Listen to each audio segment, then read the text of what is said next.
invasion of Iraq reveals several American vulnerabilities. vulnerabilities word जो है prone to होता है, मतलब दे आर प्रोन टू, वो उसके लिए मतलब प्रोन है कि vulnerable है. और the US has not been able to force the Iraqi people into submitting to the occupation forces of the US led coalition. तो US जो led coalition army थी, तो इराक वो उसके सामने इराकी पीपल झुके नहीं थे. To fully understand the nature of the American weakness, however, we need to have a historical perspective. देखिए, imperial powers जो होती हैं, जो emperors होते हैं, थ्रू हिस्ट्री वो क्या करते हैं, मिलिट्री फोर्सेस को यूज़ करते हैं टू अकम्प्लिश ओनली 4 टास्क. 4 काम करते हैं वो. टू कॉन्क्वर, जीत जाना. डटर मतलब डराना. पनिशमेंट देना. और पुलिस यूज़ करना. जैसे जैसे जब इराक ने इन्वेजन ये हमें बताते हैं, the American capacity to conquer is formidable. US की जो कैपेबिलिटी है डराने की, डटर करने की, डराने की और पनिश करने की, ये बहुत ज़्यादा सामने सबको आ चुकी है. सेल्फ एविडेंट यूएस की जो मिलिट्री कैपेबिलिटी है ये भी सबने देख ली है. तो यहाँ पर ये आपने यहाँ पर शो कर रहा है, ये मिलिट्री बैलेंस शो कर रहे हैं. तो हेजिमनी एज स्ट्रक्चरल पावर.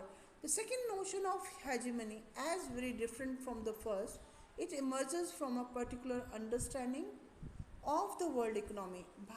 पूरे विश्व की जो इकोनॉमी को आप देख रहे हो, इकोनॉमी आर्थिकी को देखते हो, तो आप देखते हो the basic idea is that an open world economy requires a hegemony or a dominant power to support its creation.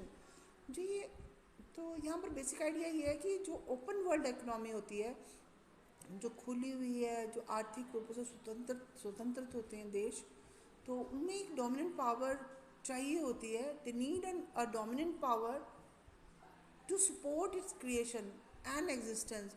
उसकी एग्जिस्टेंस को, अपनी एग्जिस्टेंस को क्रिएट करना, मतलब बना के रखना और एग्जिस्ट करने के लिए, रखने के लिए एक dominant power is much required. Hegemon must possess both the ability and the desire to establish certain norms for order and must sustain the global structure. जो ये लीडर होता है, इसके पास एबिलिटी होनी चाहिए, एक क्षमता होनी चाहिए, और साथ में एक डिज़ायर टू, एक डिज़ायर, इच्छा भी होनी चाहिए, ताकि कि कुछ जो नॉर्म्स है, कुछ वैल्यूज़, जो कुछ रूल्स एंड रेगुलेशंस ऑर्डर के लिए, एक जो समाज है वो एक ऑर्डर में चले, उसके लिए ये रूल्स डिसाइड करे. और साथ में ग्लोबल स्ट्रक्चर को, स्ट्रक्चर से वर्ड है तो स्ट्रक्चरलिज्म को मतलब क्या करें, उसको मेंटेन करें. But often to its relative detriment, as its competitor take advantage of the openness of the world economy without paying the cost of maintaining its openness.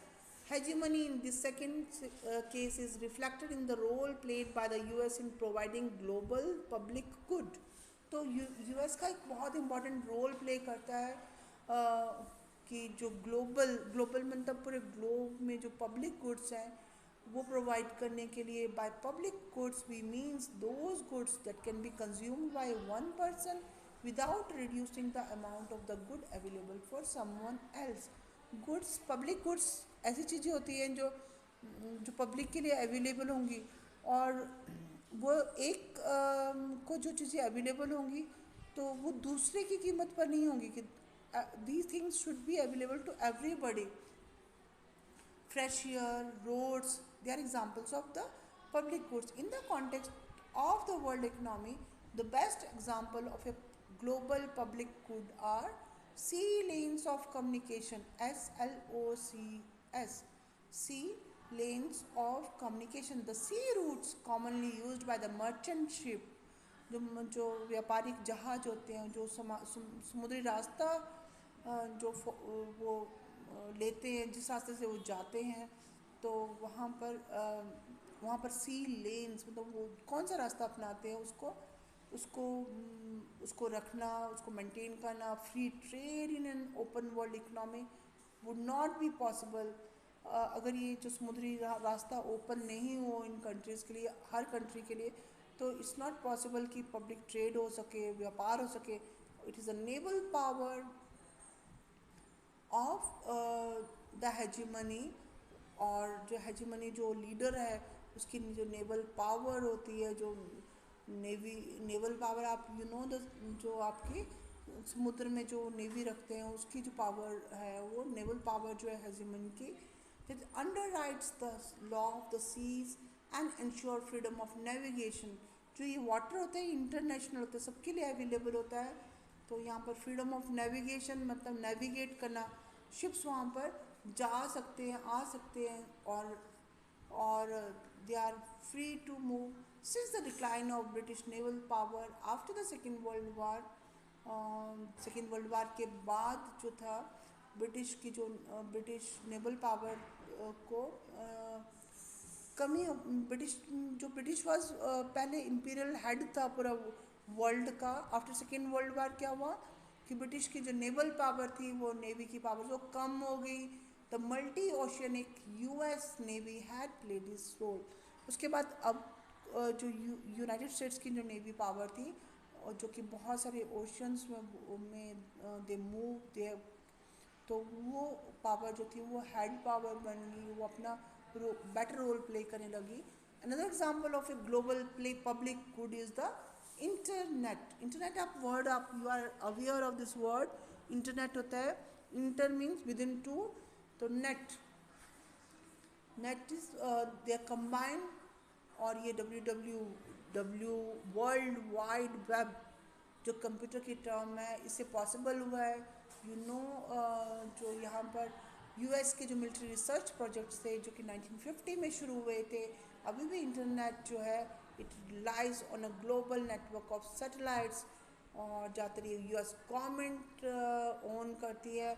US is present in all parts of the world, in all sectors of the world economy, and in all areas of technology. The US shares of the world economy remains enormous. 21% उसका share है पूरे world की economy में. और US also accounts for almost 14% of the world trade. 14% जो world का trade वो US पर डिपेंड. यूएस जो है वो 14% वर्ल्ड ट्रेड को, मतलब वो उसके हाथ में है. If intra European union, intra is inter होता है बिटवीन टू, इंट्रा मतलब विद इन, जितने भी यूरोपियन ट्रेड यूनियन संघ है, ट्रेड व्यापारिक संघ है, वो अगर वर्ल्ड ट्रेड डाटा में इंक्लूड हो जाए तो इसको मान सकते हैं कि 14% जो है world trade that is in US. There is not a single sector of the world economy जहाँ पर अमेरिकन फर्म नहीं टॉप 3 लिस्ट में नहीं हो. तो it means economic preponderance of the US. US जो है वहाँ पर भी सबसे आगे है. और which is the power to shape the global economy in a particular way. After all the Bretton Wood system. Bretton Wood system क्या था? ब्रेटन वुड जो प्लेस था वहाँ पर वर्ल्ड बैंक की स्थापना के लिए, इंटरनेशनल मॉनेटरी फंड की स्थापना के लिए वहाँ कॉन्फ्रेंस हुई थी. After the Second World war it was establish, IMF was establish. दस वी कैन रिगार्ड. तो अब यहाँ पर हम देख सकते हैं कि जो द वर्ल्ड की जो बैंक, इंटरनेशनल मॉनेटरी फंड जो आईएमएफ है, ये और World Trade Organization as the product of they are American hegemony के प्रोडक्ट है. और यहाँ पर आप देखते हो कि MBA जो होती है, मास्टर इन बिजनेस एडमिनिस्ट्रेशन. तो यहाँ idea that business is a profession that depends upon skills.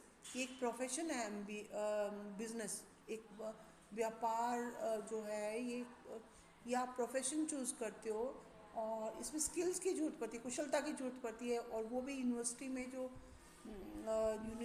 Universities में जो पढ़ाया जाता है, अमेरिकन यूनिवर्सिटीज में, that is better.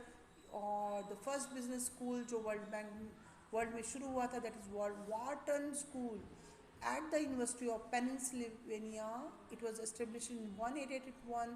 Wharton school MBA के लिए शुरू हुआ था. 181 में फर्स्ट MBA कोर्स वर इनिशिएटेड अराउंड 1900, 1900 में पहला MBA कोर्स शुरू किया गया था। और जो outside the US it was started in 1950, 50 years later on, or there is no country in the world in which the MBA is not a prestigious academic degree. This takes us back to our South African friend Jabu. Structural hegemony explains